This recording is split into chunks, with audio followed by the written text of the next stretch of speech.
Okay, so today we're gonna build a fortress, but, not with actual stones and mortar. We're talking firewalls, passwords, the whole shebang. We're diving into the world of cybersecurity, and I'm gonna show you how to defend your very own digital castle. So our world is under siege. Think about it. In this crazy connected world we live in, every single click, every login, every device you own, it's all part of your castle. But here's the catch. That means your digital walls are getting hammered constantly. Probed, attacked, you name it. We're basically under a permanent digital siege. And look, this isn't just some abstract idea. The Canadian Centre for Cybersecurity put it pretty bluntly. They said, we've hit this new era of cyber vulnerability where these threats are just always there, and we're going to feel the impact more and more. So what does that mean for us? It means we've got to stop thinking of our data as just files on a computer. We have to start thinking like castle builders. How do we build and defend a real digital fortress? All right, so what are we actually protecting inside this digital castle? We're talking about the crown jewels, your data. That means personal details, financial records, company secrets, all the stuff that makes our digital lives so valuable. The official name for this whole defense strategy is information security. And listen, it's way more than just having a strong password. You got to think of it as the complete blueprint for protecting the treasure in your castle. It lays out every single rule of engagement to make sure your data doesn't get seen, changed, or totally destroyed by the wrong people. So how do the pros actually map this all out? Well, it pretty much boils down to this foundational idea called the CIA triad. And no, not that CIA. This is something totally different. These are like the 3 bedrock pillars that guard all of our data. All right, let's break this down. First up, confidentiality. Super simple. It means keeping secrets secret. Only the right people get to see the info. Next, integrity. This means you can trust your data, that it hasn't been messed with or altered without permission. And finally, availability. This one's crucial. It means your data is actually there for you when you need to get to it. And here's the thing. If you lose even one of these 3, your whole security setup basically falls apart. A castle is really only as strong as its gatekeepers. And it's the same in the digital world. We absolutely need a system to control who gets in and, just as important, what they can do once they're inside. That system is called Identity and Access Management, or IAM for short. And you can think of it as your castle's chief of security. For real, it's this whole framework of policies and technology that stands right at the main gate. It identifies everyone who comes knocking, checks their papers, and then decides exactly what rooms they're allowed to enter inside. So, how does this digital gatekeeper work? Well, it runs on this really powerful 3-step principle, the AAA of security. First is authentication. This is you proving you are who you say you are, kind of like showing your driver's license. Once you're authenticated, the next step is authorization. This is where the system gives you the keys, but only to the specific rooms or data you're actually allowed to access. And finally, there's accounting. This means everything you do is tracked and logged. So remember, verify, permit, and record. That's the core of it. All right, so now we've got our defenses set up. We've got a guard at the gate. We're feeling pretty good, right?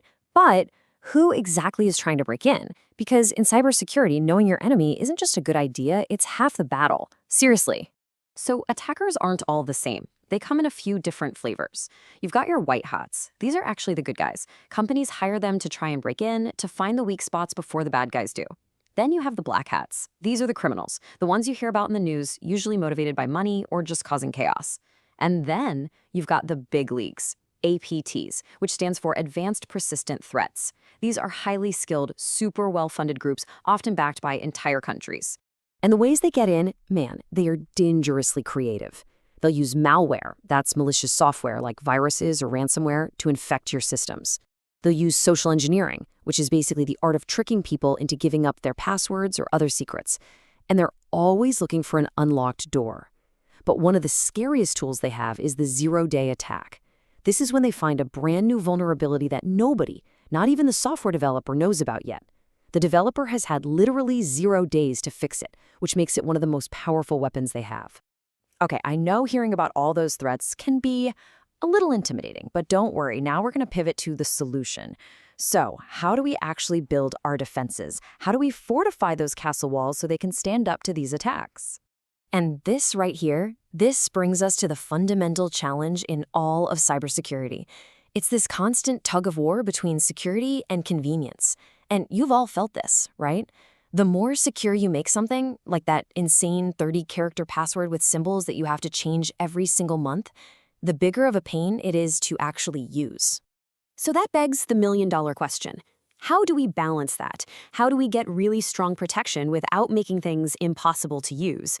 How do we build a fortress that's not only secure, but also livable? And the answer isn't just about building higher walls. It's about building smarter walls. And that's where this key strategy comes in. It's called defense in depth. The idea is actually pretty simple. You never, ever rely on just one single defense. Instead, you create layers. Think about a real castle, right? If an attacker gets over the outer wall, they still have to cross the moat, get through the inner wall, and then deal with the guards inside. It's the same idea. So these smart layers generally come in three main types. First, you've got physical controls. This is stuff you can actually touch, A lock on the server room door, security cameras, that kind of thing. Then you have technical controls. This is the tech that's doing the heavy lifting. Firewalls, encryption, all that good stuff. And finally, and this one's super important, you have administrative controls. This is the people part. Things like security policies, procedures, and training, so that everyone in the organization knows how to spot a threat. And all of this thinking leads us to a really modern philosophy that is totally reshaping cybersecurity today.